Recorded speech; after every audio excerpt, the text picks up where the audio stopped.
Mr. Rollins, can I call you Kent? Yes, sir, please do. Mr. Rollins passed away in 91. There we go. And you just call me Guy. All right. Well, we're proud to have you here. I was reading your bio the other day, and I'll be honest with you, there's so much out there. We love storytelling, what we're all about. We're publishers, we're storytellers. Our parent company, Fain Signature Group, the Fain families, they settled here as one of the original homesteading families back in 1874, are still here. The fifth generation's here. We still ranch here at the Rafter 11 Ranch, which was one of the largest ranches back in the late century back then. Still doing the same thing, but just happen to also have a media company along with everything else. And well, sometimes it takes more than just one thing to raise a cow. I mean, yeah, you're right about that. And I've learned a lot about cattle ranching back in the day, but to hear your story, it's not just about the food, the storytelling, the culture, and what you're doing is really bringing it all together. That's what just completely sparked my imagination when I started reading about it. Oh, this isn't just about food. Yeah. There's a whole lot more to being a chuck wagon cook than just cooking for cowboys. When I started this a long time ago, I first was guiding elk hunters in the Gila Wilderness in southwest New Mexico, and it was sort of like cooking out of a wagon. You just packed everything in on a mule. But when I got out of there, I'd worked on ranches. I'd eat off some chuck wagon cooks. Some of them was pretty good, some of them was pretty bad. But you never complained about a cook because he could get even if he wanted to pretty quick. And so I ended up buying a wagon in an 1876 Studebaker. I put a chuck box in it, and in 92 just sort of hit the ground running.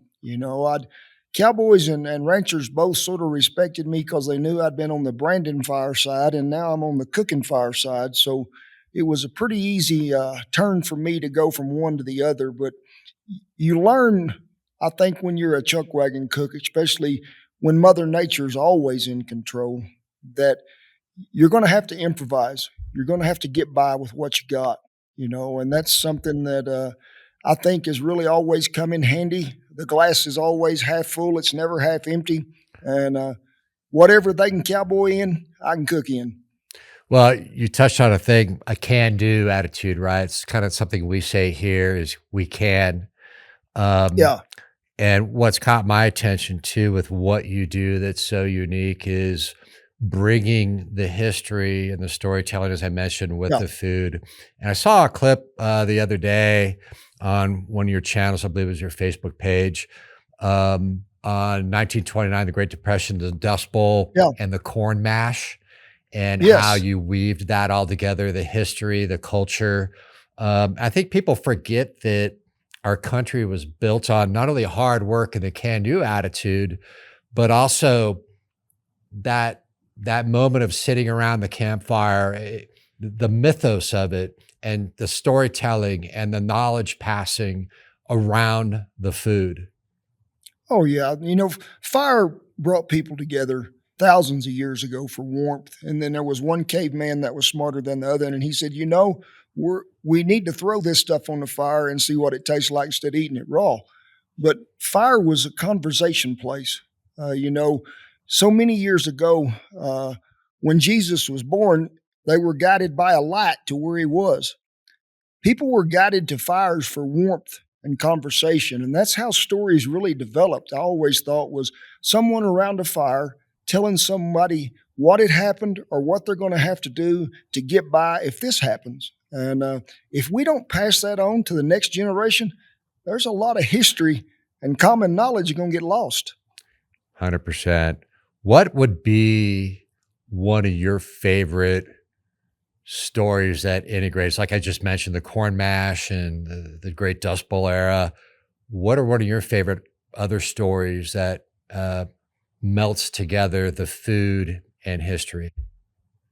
I remember my dad telling me when they went through the Dust Bowl, and he said, the first time we seen one of them big black clouds rolling up, we thought it was, coming a tornado. Thought it was going to be a bad storm. And he said it was just a wall of black dirt. And he said it wasn't something that just blowed through and quit.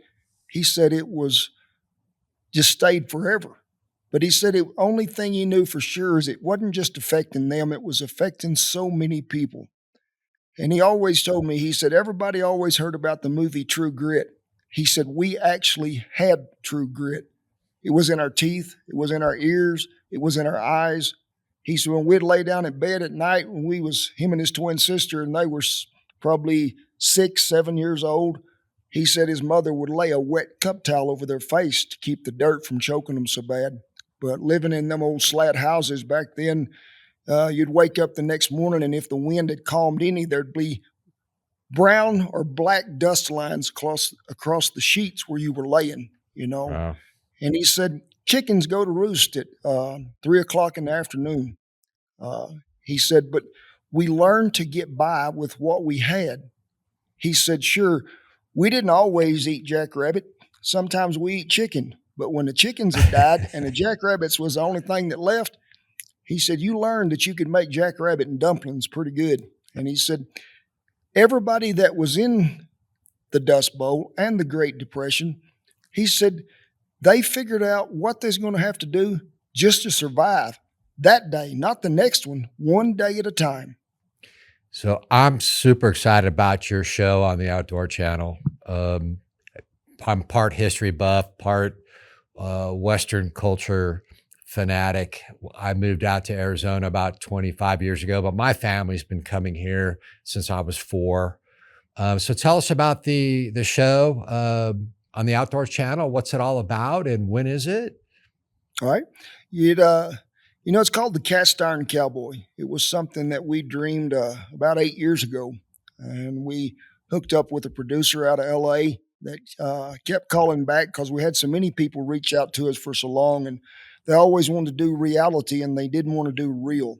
But Clay and the folks at Rabbit Foot Productions, they didn't want to change what we were doing. They wanted to enhance what we were doing.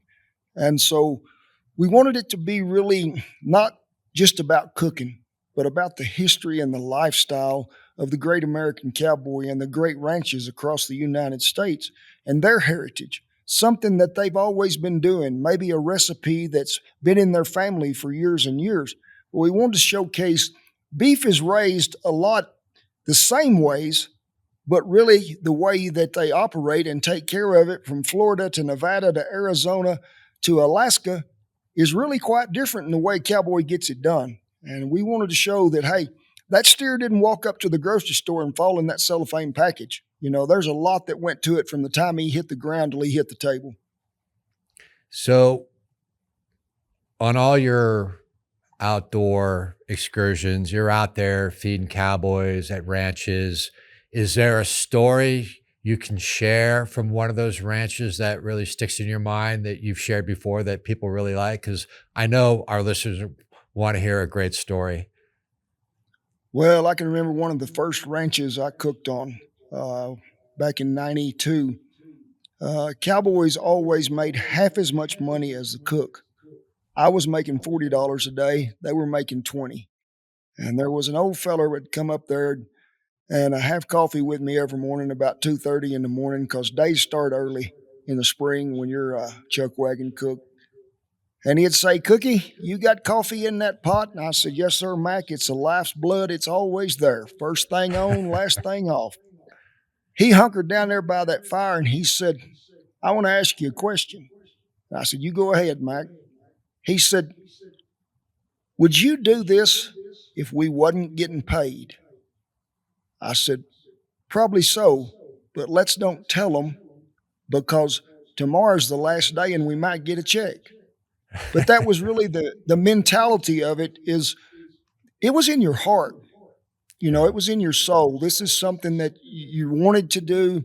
You wanted to do it better than other people. And you wanted to show not only cowboys, but really in a way yourself that no matter the conditions you cooked in, because right after that, when old Mac walked off, there was an old mama skunk and 5 little ones come right towards the lantern light that morning. And Mac turned around and he said, look like we got company. He said, they're either going to stay and eat and really like it, or they're going to stink up the place and tell you it wasn't no good.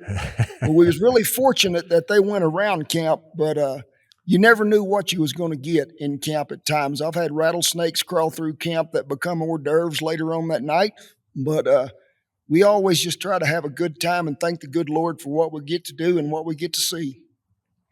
So I got to ask, what's your favorite food out on the range? I still love a good mesquite grilled bone-in ribeye with a hominy and green chili casserole, but bread pudding and a whiskey cream sauce to top it off. You know, when we were in Arizona cooking, we got really lucky to cook some great beef out there, and we cooked some picanha with a chimichurri sauce, and them boys eat well that night. They did. I bet. You mentioned your wagon, the Studebaker.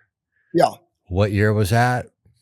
1876. Studebaker there was a lot of different kinds of wagons, and a lot of those wagon companies transferred over into agriculture, whether they be tractors or something like that.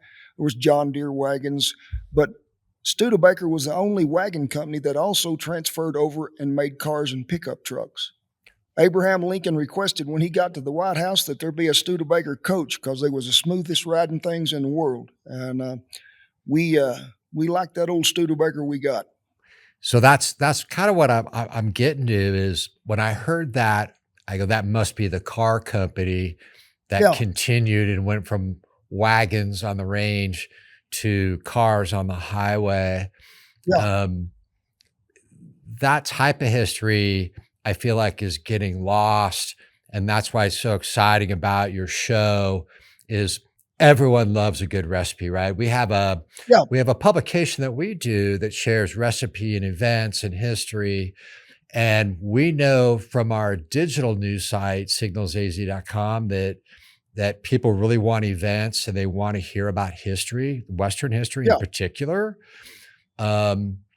So I just think that this is going to be a great asset for people to learn a little bit about our past, a little bit about the present and great things to eat, and preserving the legacy and the culture of what built this country, right? Yeah. It's hard so work important. And determination. Yeah. It's amazing. So when you talk about an 1870s or 1890s era Studebaker from the range, but a lot of people might not even have heard of a Studebaker before. I certainly did. I remember my dad and talking about him when he was a boy. And now to hear that they were built on range and that history connecting our past with our present is so important. That's why a show like this is, as much as you love it, did you ever think, because we know now people are moving to the West or to the Southwest because of the values in the history? Yes. You know, I won't say it's a slower place, but it's a slower pace a lot of times. People, I think, are really wanting to reconnect with what simplicity is. I mean, we've had it and we've known it all our lives. I don't try to make things complicated. I try to make them simple every day. And I think people are caught up in the world today of thinking there's too many moving parts. Let's get somewhere to where you can actually see the sun come up, the sun go down, and maybe you won't have a cell phone signal. Sometimes that is a blessing. Yeah. So your show premiered on the Outdoor Channel on September 29th. You want to share what times it's on, and then also maybe share some of your other pages with our listeners? All right. Yes, sir. I mean, Outdoor Channel is where it's hosted. The Cast Iron Cowboy comes on 8:30 Central every Monday night. The last episode of the first season will be tonight. The second season we've already filmed, and I'm pretty sure it's going to air next year, September. And we're pretty hopeful for a third season. Well, we won't run out of ranches or cowboys as long as there's good, hardworking people out there, and we know a lot of them. But also people can turn into our YouTube channel. We have a weekly video that comes out Wednesday at 1:30 Mountain Time. But also anywhere you want to find us, just type in Cowboy Kent Rollins. It'll show up Facebook, YouTube, Instagram, wherever you want to be. Cowboy Kent Rollins, I'm going to have to twist your arm and ask you, can we ever get you out to the Rafter 11 Ranch and visit with the Cowboys?